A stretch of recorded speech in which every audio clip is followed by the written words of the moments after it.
Salam alaikum, chers étudiants. Donc, on va continuer dans cette capsule vidéo notre exercice concernant un cylindre chargé en volume en appliquant le théorème de Gauss. Donc, on est arrêté la dernière fois à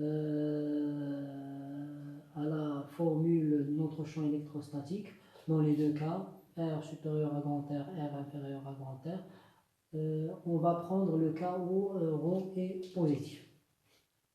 C'est-à-dire le champ électrostatique sera centrifuge, c'est-à-dire vers l'extérieur de la charge. Donc on va calculer le potentiel électrostatique. On sait que le champ électrostatique dérive d'un potentiel, donc E de R, ER est égal à moins gradient V moins gradient de V.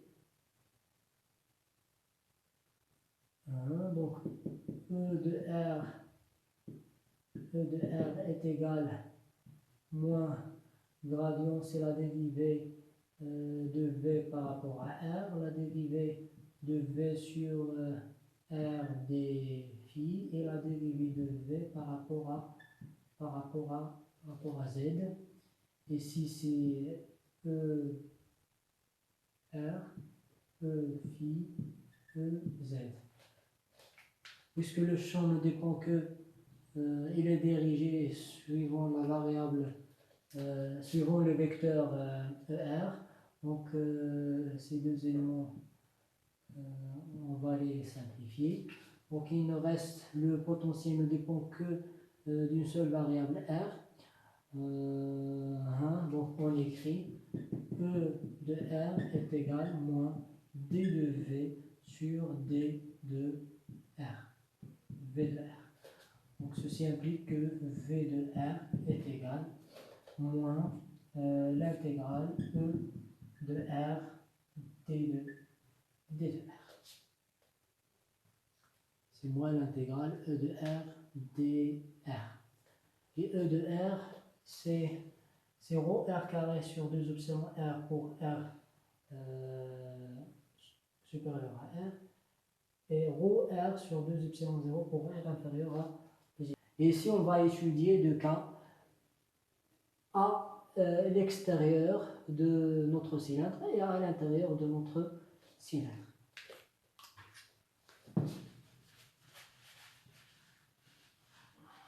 Ici, la relation qu'on a obtenue. R supérieur à grand R. Donc V de R est égal moins l'intégrale E de R, c'est ρ R carré sur 2 epsilon 0 petit r fois D de R qui est égal moins ρ constante R carré sur 2 epsilon 0 dr sur R l'intégrale, donc est égal moins ρ R carré sur 2 epsilon 0 ln de R plus une constante C. Donc ça c'est V de R pour R supérieur à grand R.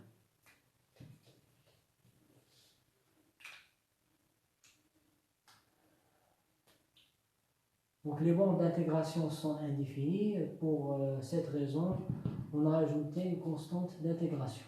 Donc pour R inférieur à grand R, donc V de R est égal, donc c'est ρ sur 2 epsilon 0 constante, R, donc l'intégrale R dr, c'est donc c'est ρ sur 2 epsilon 0 R carré sur 2 c'est sur 4.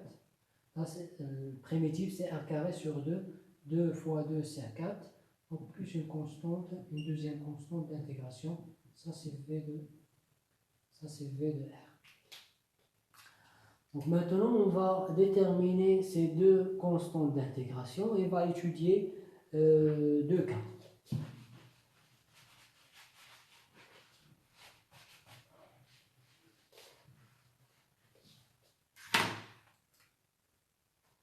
Donc je vais réécrire ces deux expressions. Donc V de R, donc c'est un scalaire, donc est égal pour R supérieur à grand R et pour R inférieur à grand R. Donc c'est ρ, ici c'est moins, ici c'est moins. V de R c'est moins l'intégrale ER. Donc moins rho R carré sur 2 epsilon 0 ln de petit r plus C1. La deuxième c'est moins rho R carré sur 4 epsilon 0 plus constante d'intégration C2.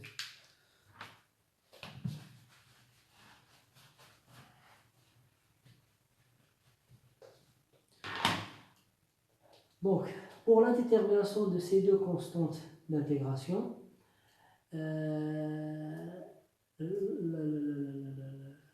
la règle c'est qu'on va fixer une constante, on va déterminer la deuxième à partir de la première.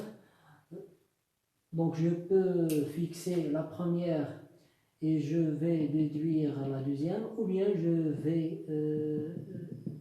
je peux fixer la deuxième et je peux déduire la première à partir de la deuxième. Très bien. Mais selon l'énoncé de l'exercice, on aura deux cas possibles. Avant d'entamer ces deux cas, on va dire la remarque suivante, c'est que notre cylindre elle est infini, donc la référence de notre potentiel électrique ne peut pas être prise à l'infini. Pourquoi? Pour la simple raison, c'est que à l'infini, il existe des charges. Donc là, le potentiel à l'infini est différent de 0. Donc on ne peut pas prendre comme origine ou bien comme référence de notre potentiel l'infini. Pourquoi? Parce que à l'infini, il existe des charges. Il s'agit d'un cylindre infini. Très bien. Donc qu'est-ce qu'on peut avoir comme condition initiale selon l'énoncé? Donc on peut traiter le premier cas. C'est que on peut prendre que V de R est égal à 0, le potentiel est nul. Donc on peut avoir que lorsque R est égal à 0, notre potentiel est nul. C'est-à-dire on prend l'origine de, ou bien la référence de notre potentiel en R est égal à 0. C'est-à-dire sur l'axe Z de notre cylindre. Donc dans ce cas, on peut déterminer les constantes d'intégration. Donc je peux déterminer facilement la deuxième, c'est-à-dire C2. Donc V de R est égal à 0, donc est égal moins rho fois 0 sur 4 epsilon 0 plus C2 qui est égal à 0. Donc ceci implique que C2 est égal à 0. Ici, j'ai fixé la constante d'intégration C2 et je vais déduire facilement la constante d'intégration C1 par la relation de continuité. Notre potentiel il est contenu donc en R est égal à grand R. Donc on peut déduire facilement la constante C1. Donc, c'est-à-dire V, le potentiel à l'extérieur pour R est égal à grand R, est égal V à l'intérieur pour R est égal à grand R. Donc à l'intérieur, on a déjà déterminé C2 est égal à 0, donc R inférieur à grand R, c'est moins ρ, je vais remplacer R petit r par grand R sur 4 epsilon 0, qui est égal à l'extérieur. C'est la première relation en remplaçant R par grand R. C'est moins ρ R carré sur 2 epsilon 0 ln de R plus C1. Donc ceci implique que C1 est égal à moins ρ R carré sur 4 epsilon 0 plus ρ R carré sur 2 epsilon 0 ln de grand R. Donc ça c'est la constante d'intégration C1. Très bien, donc une fois on a déterminé C1 et C2, on va les remplacer dans la formule de V de R. Et c'est toujours, on est dans le cas où le potentiel est nul pour R est égal à 0. Donc V de R devient V de R est égal, donc c'est moins, donc ici plus C1, donc je vais factoriser par ρ R carré sur 2 epsilon 0, donc ρ R carré sur 2 epsilon 0, facteur ln de R moins ln de petit r, moins ln de petit r, plus ou bien moins ρ R carré sur 4 epsilon 0. Pour la deuxième, c'est moins ρ petit r carré sur 4 epsilon 0. Donc ça c'est pour R supérieur à grand R, R inférieur à grand R.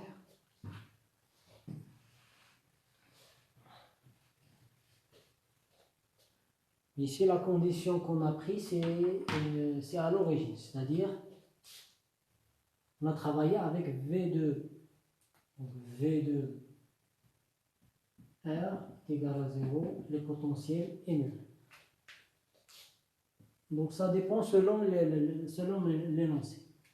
Donc ici, ln de R moins ln de R, c'est ln de R sur petit r. Donc c'est ln de R sur petit r.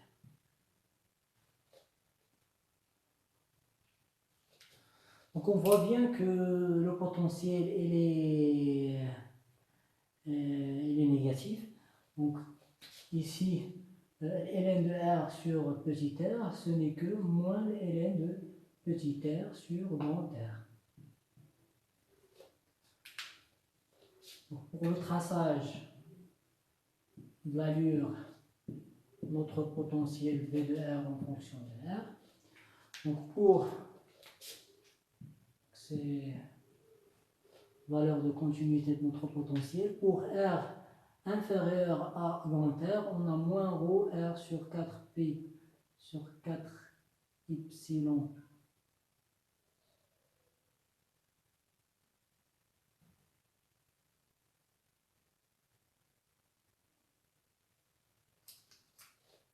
ici c'est R carré. Donc moins ρ R carré sur 4 epsilon 0. Donc c'est une partie d'un parabole. On sait que le parabole est défini comme ça, parce qu'il est positif, mais dans la partie où il est négatif, donc elle est comme ça.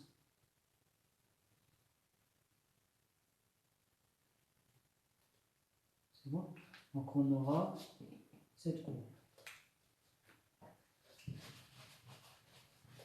Puisqu'on a moins. Donc cette partie. Donc pour R est égal à grand R, c'est moins rho R carré sur 4 epsilon 0. On aura une partie, c'est un parabole.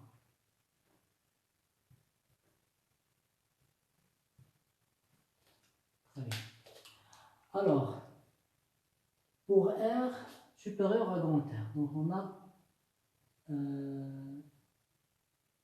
dans cette partie, donc pour R est égal à grand R, donc R est égal à grand R, ln de 1 c'est 0, donc on aura moins rho R carré sur 4 epsilon 0, moins rho R carré sur 4 epsilon 0. Donc aussi la valeur de continuité, on peut la considérer comme un moyen pour vérifier nos calculs. Donc lorsque R tend vers l'infini, ln de l'infini c'est l'infini avec un moins, donc moins l'infini. Donc R tend vers l'infini implique V tend vers moins l'infini. Donc en ce point-là, donc on aura une courbe qui est comme ça. Donc pour R tend vers l'infini, VR tend vers moins l'infini. Comme ça. On voit bien qu'on a que ce point de continuité, il s'agit d'un point d'inflexion. Ici.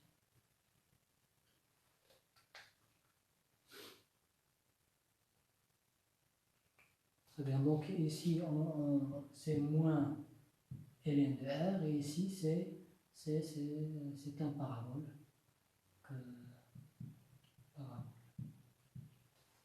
Mais de la partie négative. Très bien. Donc ça concernant cette condition. On peut avoir, selon l'énoncé de l'exercice, on peut avoir une autre condition. On va la traiter maintenant.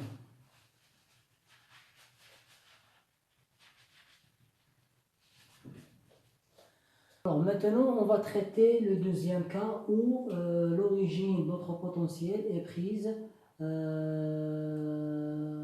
au point de continuité R est égal à grand R.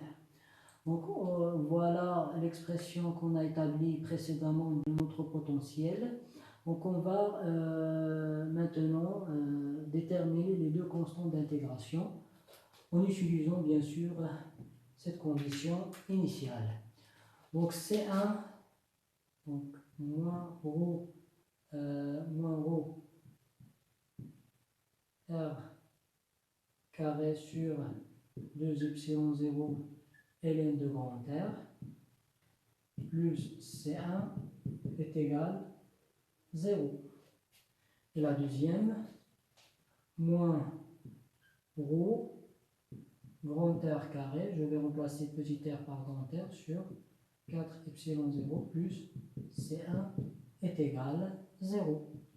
Donc ceci implique que C1 c'est rho R carré sur 2 epsilon 0 ln de grand R et C2, pardon, ici c'est C2, est égal rho R carré sur 4 epsilon 0.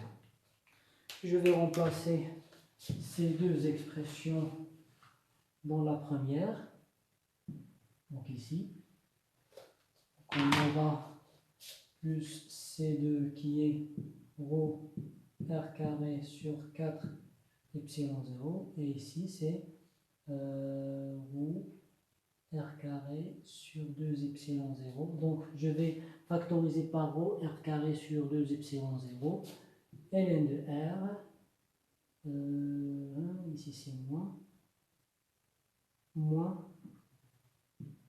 ln de grand R.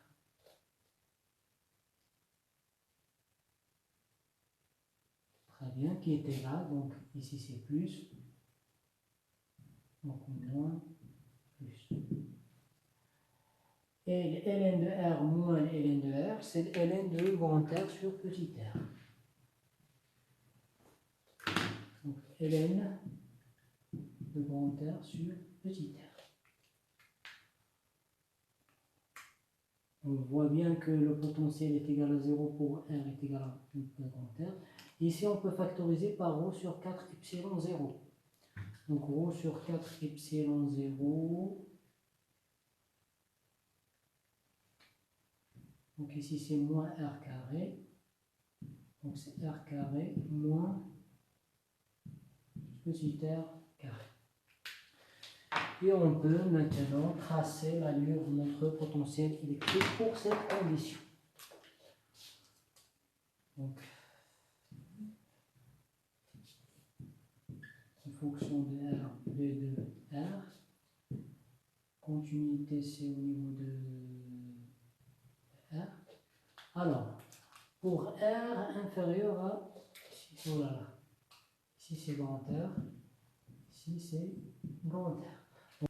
Pour R égale à 0, on a ici c'est ρ